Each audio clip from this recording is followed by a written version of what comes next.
Assalamualaikum warahmatullahi wabarakatuh. Kami dari kelompok 9 mata kuliah Bea Cukai ingin mempresentasikan hasil kerja kami yaitu pembayaran ekspor. Di sini kami beranggotakan 5 orang yaitu Shirley Agustina, Dinda Dwi Kartika, Dio Brajakarta Nopal, Sapnita Salsa Nabila, dan Intan Nabila. Adapun tata cara pembayaran ekspor sendiri dibagi dua yaitu cara pembayaran ekspor tanpa LC. Yang kedua, cara pembayaran ekspor dengan dokumentari kredit. Untuk pembayaran ekspor tanpa LC terdiri dari 3 bagian yaitu advance payment, yang kedua open account, yang ketiga collection incasso. Advance payment sendiri adalah pembayaran yang dilakukan sebelum barang dikirim. Pembayaran menggunakan cara ini, resiko transaksi lebih banyak di pihak importir. Pembayaran dapat dilakukan melalui bank draft atau wesel, cek, atau melalui transfer bank ke nomor rekening yang telah ditentukan oleh importir. Eksportir yang biasanya mensyaratkan pembayaran menggunakan advance payment, yaitu penjual memiliki produk unik dengan permintaan yang sangat besar, kemudian eksportir yang menerima pesanan dari importir yang belum dikenal dari negara yang kondisinya tidak stabil.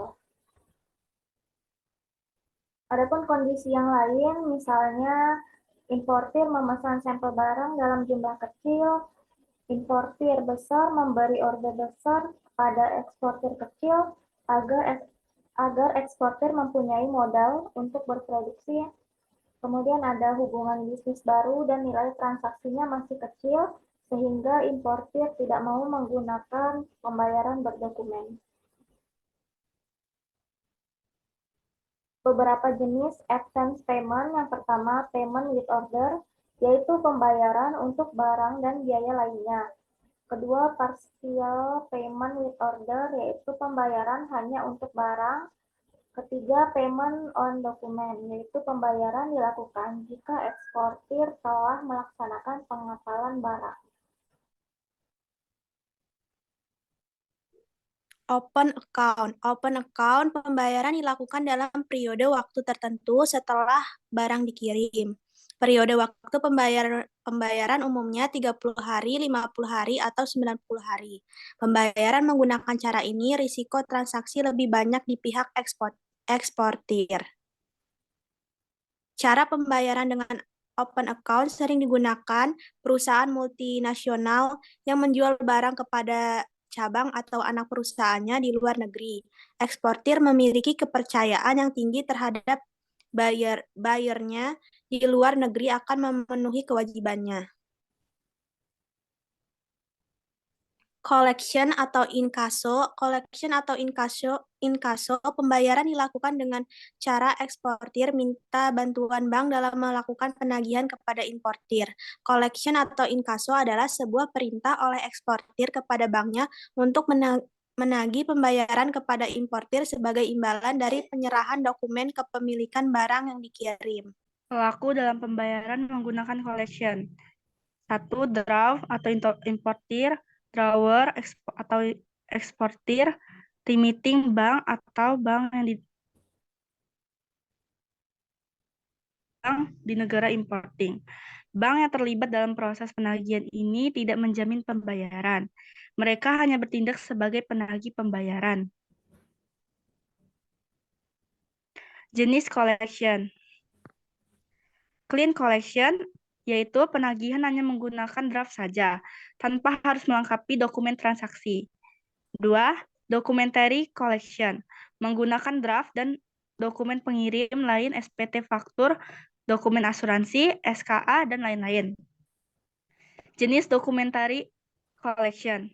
1. Documentary against payment atau DP. Bank menyerahkan dokumen kepada importir setelah importir membayar tunai. 2. Documentary against acceptance, yaitu bank menyerahkan dokumen jika ada jaminan importing akan melakukan pembayaran di kemudian hari. Letter of credit atau documentary credit. Letter of credit atau LC yaitu jaminan pembayaran bersyarat. Dikenal juga dengan istilah surat kredit berdokumen. Pelaku dalam penerbitan LC yaitu yang pertama, applicant atau importing. Dua, issuing bank atau bank yang menerbitkan LC. Tiga, advising atau negotiating bank correspondent exporting.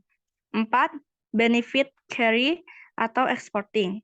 LC dapat direvisi atau diamandemen jika terdapat persyaratan yang tidak disetujui oleh eksportir.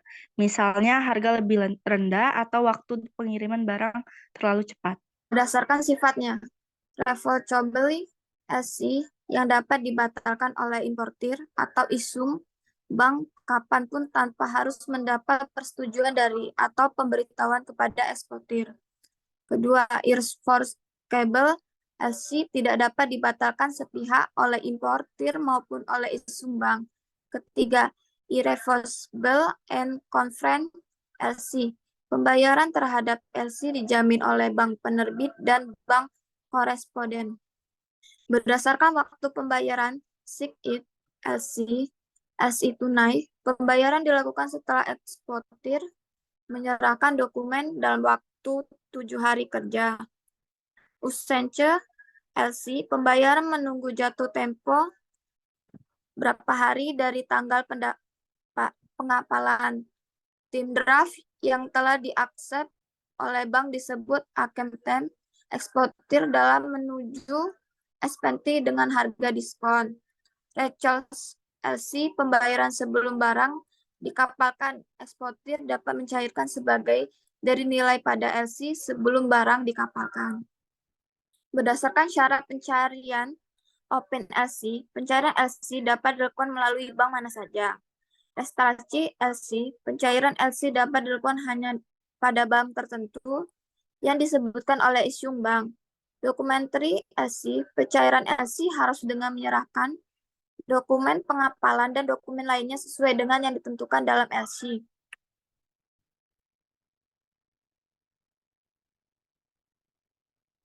Transferable LC, LC yang memberikan kewenangan pada eksportir untuk menyerahkan pengiriman barang kepada pihak ketiga tanpa melepaskan haknya sebagai beneficiary LC tersebut. Biasanya digunakan oleh eksportir yang berperan sebagai perantara. Standby LC, semacam bank garansi yang dikeluarkan oleh mitra dagang asing untuk menjamin pinjaman yang dilakukan oleh perusahaan lokal yang bekerja sama dengan mitra dagang asing tersebut.